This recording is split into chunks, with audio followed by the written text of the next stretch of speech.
23장 1절에서 20절. 사라가 127세를 살았으니 이것이 곧 사라가 누린 해수라.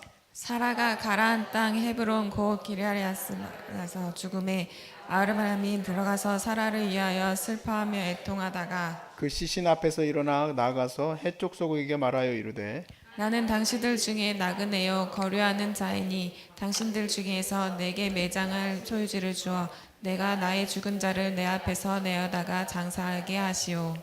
해쪽 속이 아브라함에게 대답하여 이르되 내 주여 들으소서. 당신은 우리 가운데 있는 하나님이 세우신 지도자이시니 우리 묘실 중에서 좋은 것을 택하여 당신의 죽은 자를 장사하소서. 우리 중에서 자기 묘실에 당신의 죽은 자 장사함을 금할 자가 없으리이다. 아브라함이 일어나 그 땅 주민 해쪽 속을 향하여 몸을 굽히고 그들에게 말하여 이르되 나로 나의 죽은 자를 내 앞에서 내어다가 장사하게 하는 일이 당신들의 뜻일진데 내 말을 듣고 나를 위하여 소알의 아들 에브론에게 구하여 그가 그의 맏머리에 있는 그의 막벨라 굴을 내게 주도록 하되 충분한 대가를 받고 그 굴을 내게 주어 당신들 중에서 매장할 소유지가 되게 하기를 원하노라 하매 에브론이 헷 족속 중에 앉아 있더니 그가 헷 족속 그 성문에 들어온 모든 자들에서 아브라함에게 대답하여 이르되 내 주여 그리 마시고 내 말을 들으소서. 내가 그 밭을 당신에게 드리고 그 속의 굴도 내가 당신에게 드리되 내가 내 동족 앞에서 당신에게 드리오니 당신의 죽은 자를 장사하소서. 아브라함이 이에 그 땅의 백성 앞에서 몸을 굽히고 그 땅의 백성이 듣는 데서 에브론에게 말하여 이르되 당신이 합당히 여기면 청하건대 내 말을 들으시오. 내가 그 밭값을 당신에게 주리니 당신은 내게서 받으시오. 내가 나의 죽은 자를 거기 장사하겠노라. 에브론이 아브라함에게 대답하여 이르되 내 주여 내 말을 들으소서. 땅값은 은 400세겔이나 그것이 나와 당신 사이에 무슨 문제가 되리이까. 당신의 죽은 자를 장사하소서. 아브라함이 에브론의 말을 따라 에브론이 헷 족속이 듣는 데서 말한 대로 상인이 통용나는 은 400세겔을 달아 에브론에게 주었더니 마므레 앞 막벨라에 있는 에브론의 밭 곧 그 밭과 거기에 속한 굴과 그 밭과 그 주위에 둘린 모든 나무가 성문에 들어온 모든 헷 족속이 보는 데서 아브라함의 소유로 확정된지라. 그 후에 아브라함이 그 안에 사라를 가나안 땅 마므레 앞 막벨라 밭굴에 장사하였더라. 마므레는 곧 헤브론이라. 이와 같이 그 밭과 거기에 속한 굴이 헷 족속으로부터 아브라함이 매장한 소유지로 확정되었더라. 아멘. 아멘. 제가 나름 사는 곳을 옮길 때마다 목표로 하는 게 있습니다. 옮겨가는 곳에서 좀 이제 선한 영향력을 미쳐야 되겠다. 이런 좀 마음을 먹어요. 그래서 뭐 학교에 가게 되면 학교 사람들에게 내가 그래도 그리스도인으로서 다 신학생이지만 그리스도인으로서 볼 때에 손가락질하는 인간은 되지 말아야지 하고 목표를 꼭 잡아요. 그래야 되겠죠? 여러분도 그렇게 하시길 바랍니다. 물론 그렇게 해가지고 살아도 정말 대가들에 비하면 정말 세 발의 피요 아무것도 아닌 인간으로 살아가지만 그나마 그래도 그런 목표를 세우고 내가 하나님 청평 가면은 내가 또 저기 하나님이 또 예비하셨던 그 아파트에 살 때도 하나님 내게 정말 은혜를 주시면 여기에서 또 선한 영향을 미치겠습니다. 그래서 그렇게 생각을 하고 있으면요 아이들이 막 놀 때에도 사탕이라도 하나 사주게 되더라고요. 근데 아무 생각도 없으면 사탕 줄 생각도 안 들어요. 쓰레기 줍고 이렇게 가져가시는 그 어르신들도 나하고 아무 상관없는 사람인데 내가 그런 마음을 조금 먹으려고 하면은 그래도 쓰레기라도 하나 주워 드리려고 하죠. 사실 우리 그리스도인들이 선하게 삽니다. 저만 그렇게 하려고 하는 게 아니라 여기 계신 분들은 더 잘하려고 노력했을 거예요. 영혼 구원하려고 하면 더 많이 헌신해야 돼요. 영혼 구원하려고 하면은 조금 뭐 그 정도 가지고는 안 되는 거예요. 그런데 선한 일을 그렇게 많이 하고 또 여러 가지 가난하고 어려운 사람들도 많이 돕는데 예상외로 기독교인들이 욕을 먹어요. 왜 그럴까? 이거는 우리가 여기에서 정답으로 끌어내려고 하는 건 아닙니다만은 오늘 말씀을 한번 다 들어보시고 한번 생각을 해보세요. 내가 하나님 앞에 주님께 모든 것 드려, 이렇게 우리가 찬양을 했는데 그 주님께 드린다는 게 도대체 무엇인지, 나는 도대체 이 땅 가운데서 하나님 앞에 어떻게 쓰임받는 것인지를 여러분 한번 생각해 보시는 시간 되시길 바랍니다. 아브라함이 참 도전되는 사람인데, 이 사람이 믿음으로써 믿음의 아버지라고 많은 사람들에게 존경받고 또 사랑을 받습니다. 특히 유대인들에게는 큰 사랑을 받아요. 그런데 아브라함이 정말 제가 이 본문에서 볼 때 칭찬하고 또 귀하다 생각하는 이유는, 아니 어떻게 그 사람이 사는 그 해쪽 속의 땅에서도 좀 또 딴 데 가신 거예요? 아니 이렇게 존경을 받을 수 있을까? 어느 정도 존경을 받냐면은 하나님의 지도자라고 사람들이 평가를 해요. 그러니까 이게 그냥 나온 얘기가 아니겠죠? 그냥 거기 가가지고 멀뚱멀뚱하니 서 있어서 하나님의 지도자입니다라고 나올 리가 없어요. 얼마나 악한 시대인데. 지금 이야기는 아내가 이제 죽게 됐어요. 사라가. 많이도 사셨어. 보니까 120살이 넘게 사셨어. 보통은 남자가 먼저 돌아가시는데 여기서는 이제 아내가 먼저 돌아가셨어요.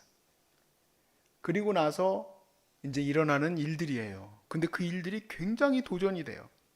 4절 말씀에 나는 당신들 중에 나그네요 거류하는 자이니, 저는 이 말씀부터가 벌써 아브라함이 굉장히 겸손하구나, 거기에서 굉장히 큰 영향력을 미쳤을 거예요. 아비멜렉도 와서 정말 거의 대등하게, 왕과 같은 대등한 마음으로 아브라함과 대했었어요. 그 세력이 꽤 크거든요. 그런데 자기는 나그네다 얘기해요. 그렇기 때문에 내게 매장할 소유주를 주세요. 내가 얼마든지 권리 고난을 행할 수 있는데 완전히 나그네 된 사람으로 자기를 생각을 하고 거기에서 자기에게 소유주를 달라고 부탁합니다. 해촉속이 뭐라고 대답하냐? 당연히 거저드리려고 한다. 이 얘기에 거저드리려고 한다. 이유가 뭘까? 6절 말씀을 같이 읽어봅시다. 시작. 내 주여 들으소서. 당신은 우리 가운데 있는 하나님이 세우신 지도자이시니 우리 묘실 중에서 좋은 것을 택하여 당신의 죽은 자를 장사하소서. 우리 중에서 자기 묘실에 당신의 죽은 자 장사함을 금할 자가 없으리이다. 아멘. 여러분 얼마나 존경받은 일을 했는지 사람들이 아무거나 골라 가지세요. 왜냐하면 아브라함 당신은 하나님의 지도자이시기 때문에 그래요 라고 지금 얘기를 하는 거예요. 여러분이나 저나 어딜 가든지 좀 이런 평가가 나왔으면 좋겠습니다. 하나님이 보내신 지도자입니다. 하나님이 보내신 아주 욕먹을 자입니다라는 욕 들으시면 안 돼요. 저 사람 때문에 내가 교회 안 간다. 사촌들이 내가 다른 사람은 모르겠고 우리 형수 때문에 내가 교회를 안 가. 어떻게 그렇게 얄미운지 모르겠어.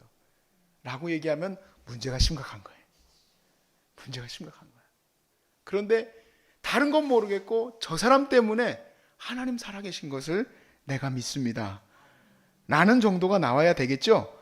그러니까 큰 도전을 받는 거예요. 하나님께서 아브라함에게 너는 축복의 통로가 될 것이다. 이제 요약하자면 너를 축복하는 자를 내가 축복하고 너를 저주하는 자를 내가 저주하리라. 이 축복의 통로의 은혜는 그냥 가만히 있으니까 축복의 통로가 흘러가는 게 아니에요. 하나님의 뜻을 이루어 가기 때문에 하나님의 축복의 통로가 되는 거지. 그러니까 아브라함이 이집트 사람들과 왔으면 이집트 사람이 복을 받고, 그랄 지역에 있으면 그랄 사람들이 복을 받고, 해쪽 속과 있으면 해쪽 속 이 헤브론 땅에서도 복을 받고 있는 거예요. 그 사람이 있는 곳마다.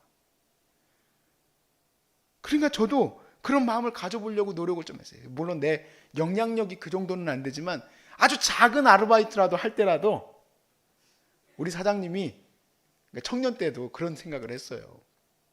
우리 사장님이 나를 갖다 쓰신 거를 아주 기뻐하게 생각해야 되겠다. 그래가지고 제가 진짜 제 그냥 고백이고 간증인데 이건 별거 아니니까 여러분한테 마음에 와닿을 거예요. 막 이게 어머니처럼 막 무슨 여기 땅을 구입하고 이런 거하고는 좀 다른 얘기야. 소소한 얘기. 근데 내가 실제로 아르바이트 할 때 그렇게 했어요. 제가 예를 들어서 3시에 가야 되면 일부러 2시에 가가지고 청소를 막 하는 거야. 청소 시간은 아르바이트하고 상관없다 생각해가지고. 여러분도 저를 고용하고 싶지 않으세요? 네, 고용하고 싶죠? 막 돈이 나는 3시부터 10시까지입니다. 이 시간대로 딱 돈 주십시오. 이런 게 아니라 물론 받을 건 받아야 되겠지. 그러려고 노력을 좀 했었어요. 물론 그 기간이 길지는 않지만 그렇게 했었어요. 그렇지만 그거 가지고는 되지 않습니다. 왜냐하면 주님이 우리가 하나님의 거룩한 축복의 통로로 쓰일 때에는 그 정도가 아니라 조금 더 내가 더 일을 열심히 하겠다 정도가 아니에요. 어느 정도로 해야 되냐? 하나님이 하시듯이 해야 된다는 얘기예요. 여러분 그 일을 하려면 하나님이 하시듯이 해야 된다 이 얘기예요. 할렐루야. 그러니까 조금 도와주려고 하면 티도 안 나요. 조금 내가 섬기려고 하면 티도 안 나요. 근데 어느 정도로 도와야 되느냐? 하나님이 하시듯이 해야 돼. 소중한 사람들이 아마누를 돌볼 때 아주 그냥 조금 여러분 와서 지내시든지 말든지 알아서 하십시오. 무료입니다. 그게 아니라 아주 그냥 머리를 싸매고 어떻게 하면 하나님이 이 사람들을 도우고 싶어 하시는지 정도를 채워나가려고 생각을 해야 조금 돕는구나. 그 정도 생각한다 이 얘기예요. 우리가 베드로 전서를 한번 가보겠습니다. 베드로 사도가 어떻게 해야지 축복의 통로로 쓰이는지를 잘 설명하셨어요. 베드로 전서 4장 10절. 오늘 살짝 시간이 걸릴 것 같은데 그래도 괜찮죠? 대답이 없는 거 보면 빨리 끝내라는 얘기 같은데. 베드로전서 4장 10절. 자, 베드로전서 4장 10절에 보니까 이렇게 돼 있어요. 각각 은사를 받은 대로 하나님의 여러 가지 은혜를 맡은 무슨 청지기? 그렇죠. 여러분은 선한 청지기예요. 청지기는 뭐냐면 하이어된 거예요. 하나님 앞에. 여러분은 자유로운 사람이 아니에요.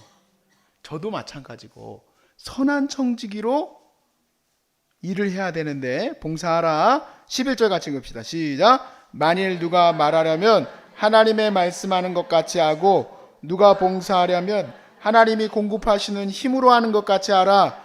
이는 범사의 예수 그리스도로 말미암아 하나님이 영광을 받으시게 하려 함이니 그에게 영광과 권능이 세세에 무궁하도록 있느니라. 아멘.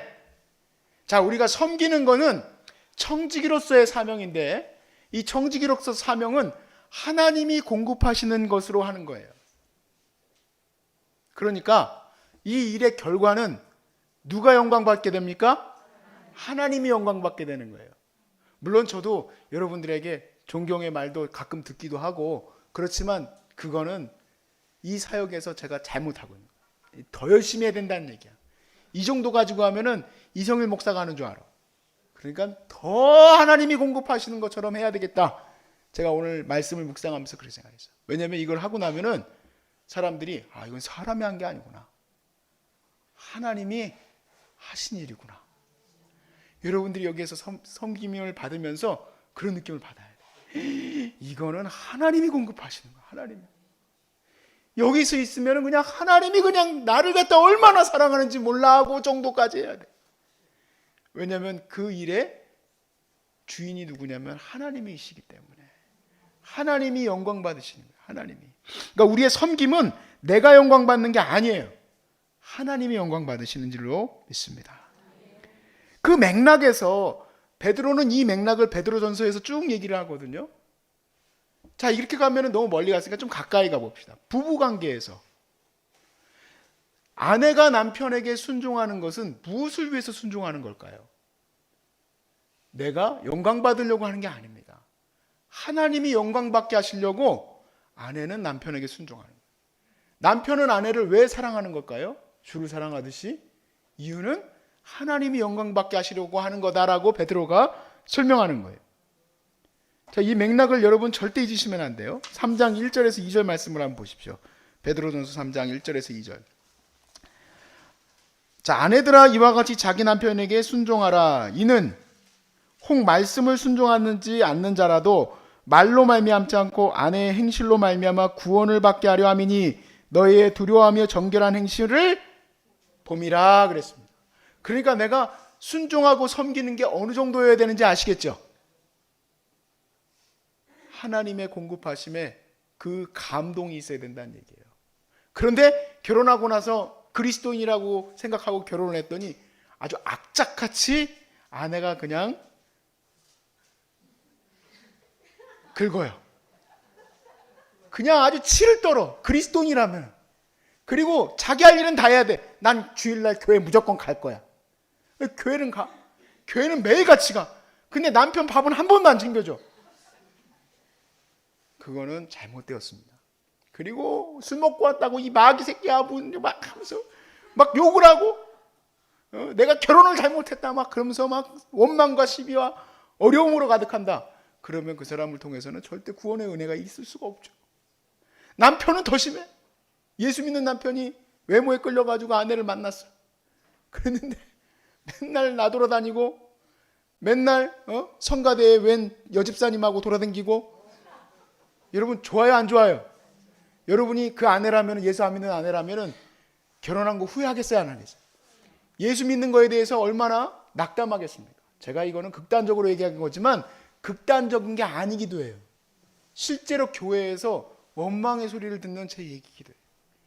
우리 엄마는 집을 안 돌본대. 왜 그런가 하고 들어봤더니 교회에만 가 있어. 자식들을 돌보지를 않아. 어느 정도 헌신하고 어느 정도를 내가 해야 되는지를 잘 모르는 거예요. 여러분 이게 굉장히 중요한 맥락이라고 다시 한번 말씀드리는 이유가 나는 무엇을 위해서 사용되어질 사람인가? 하나님의 선한 청지기라는 거예요. 청지기. 그러니까 나는 하나님의 도구로 쓰임받아야 되는데 나는 단지 내가 영광받기 위해서 내가 착한 일 했으니까 엄마 너무 착한 일 해줘서 고마워요.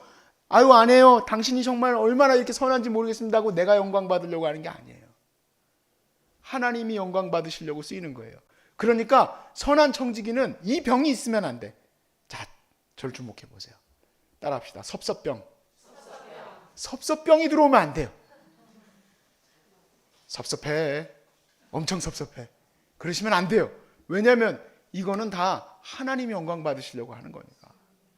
아니 무슨 종이 쓰임받고 있는 종이 주인이 이거 청소를 했다고 깨끗이 했다고 딱 하고 와가지고 주인한테 종이 저 깨끗이 청소했습니다. 그럼 주인이 뭐라 그래? 어쩌라고? 네가 할 일 한 거야 라는 거예요. 아내로서 할 일 하시는 거예요. 아빠로서 할 일 하는 거예요. 네?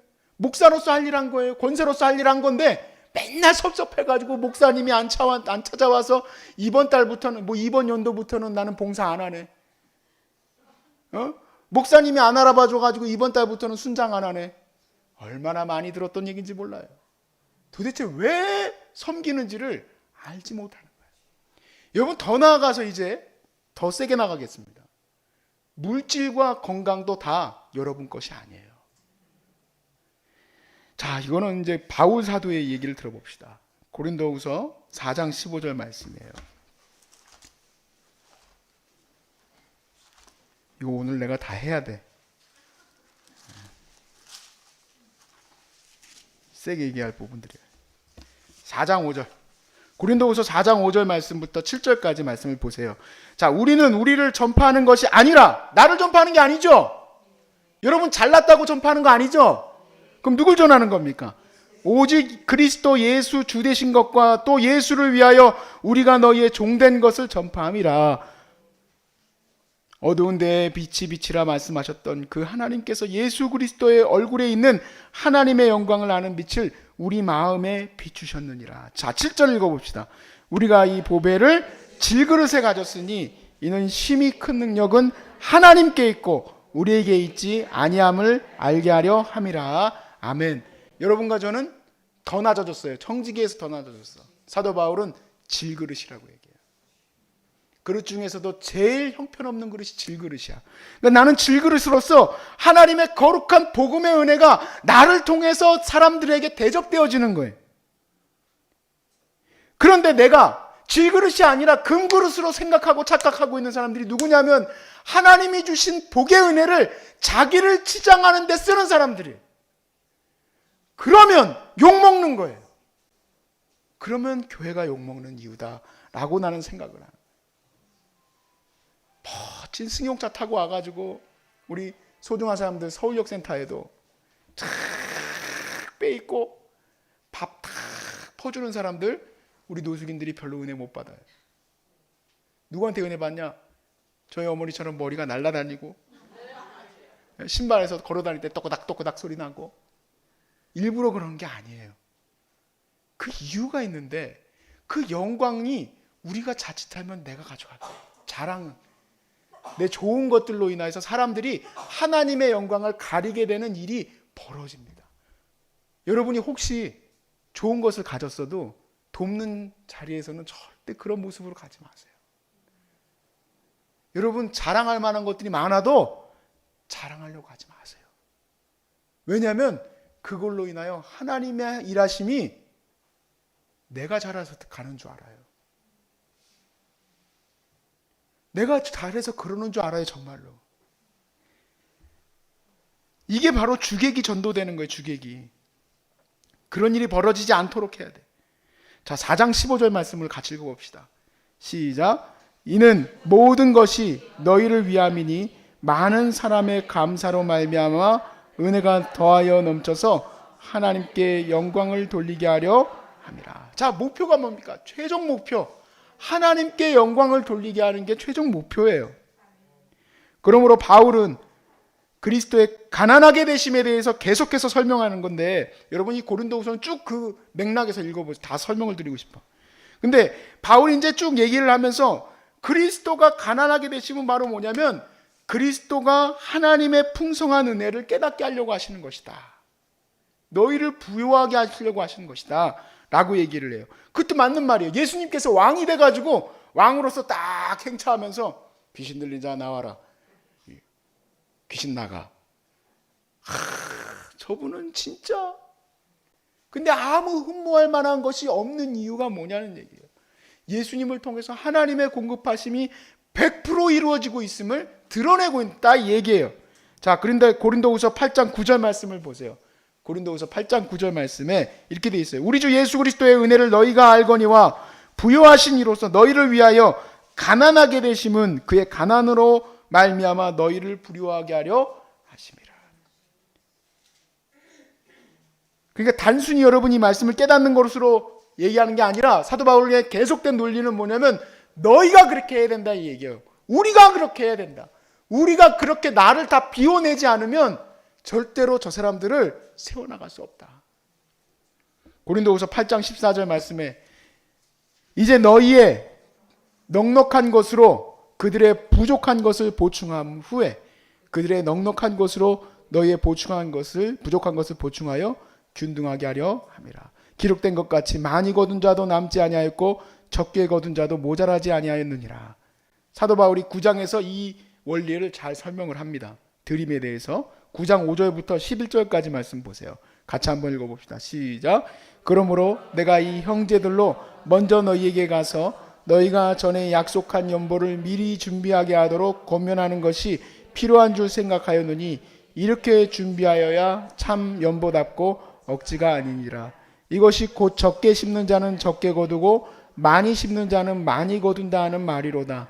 각각 그 마음에 정한 대로 할 것이요 인색함으로나 억지로 하지 말지니 하나님은 즐겨내는 자를 사랑하시느니라. 자, 이 말씀이 어떻게 말씀에 성취된 건가? 9장 9절부터 11절까지 기록된 바 그가 흩은 가난한 자들에게 주었으니 그의 의가 영원토록 있느니라 함과 같으니라.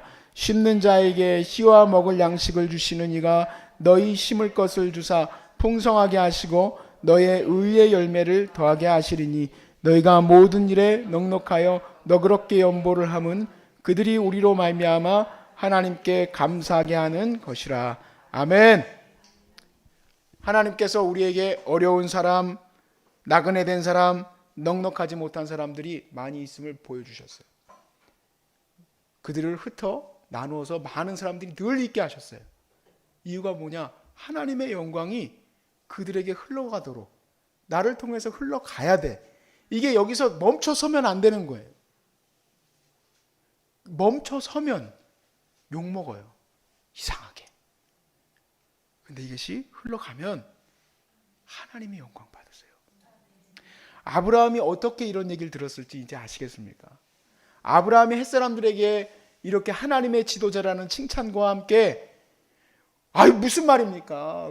여기 이거 아무거나 하나 골라가 주세요. 라고까지 얘기할 수 있는 이유는 아마 이 말씀들을 충분히 흘려보냈을 거예요. 우리가 단 하나만 봐도 10가지를 한다고 나그네를 어떻게 대접했는지 보세요. 지극정성으로 대접하는 걸 보세요. 어려운 사람을 지극정성으로 도왔을까요? 안 도왔을까요? 햇사람들에게 도왔겠죠. 왜 이 사람들이 뭐라고 굴을 막 내줘요? 무슨 이유로 이런 것들을 도와주고 싶어 해요? 그러나 아브라함은 절대 그냥 받지 않아요. 하나님의 공급하심으로 도우셨기 때문에 자기가 누릴 영광이 아니라는 거예요. 그러니까 정말 대가 중에 대가죠. 그러니까 나 같은 핫비리는 생각도 못하는 그런 부분들인 거지. 사랑하는 여러분, 여러분은 그리스도의 거룩한 청직이에요. 여러분에게 주신 삶과 물질은 하나님이 여러분에게 잠시 맡겨두셨어요. 왜 그럴까요? 여러분들 자랑하라고 맡기신 게 아니라 나누라고 주신 거예요.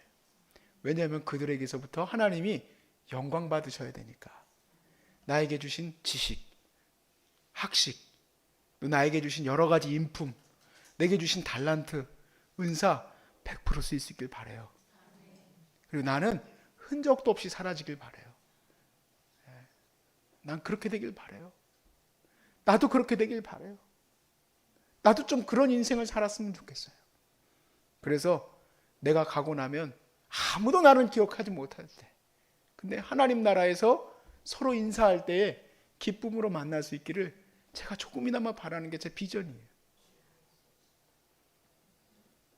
여과 없이 여러분에게 주신 축복이 흘러갈 수 있기를 주의 이름으로 축복합니다.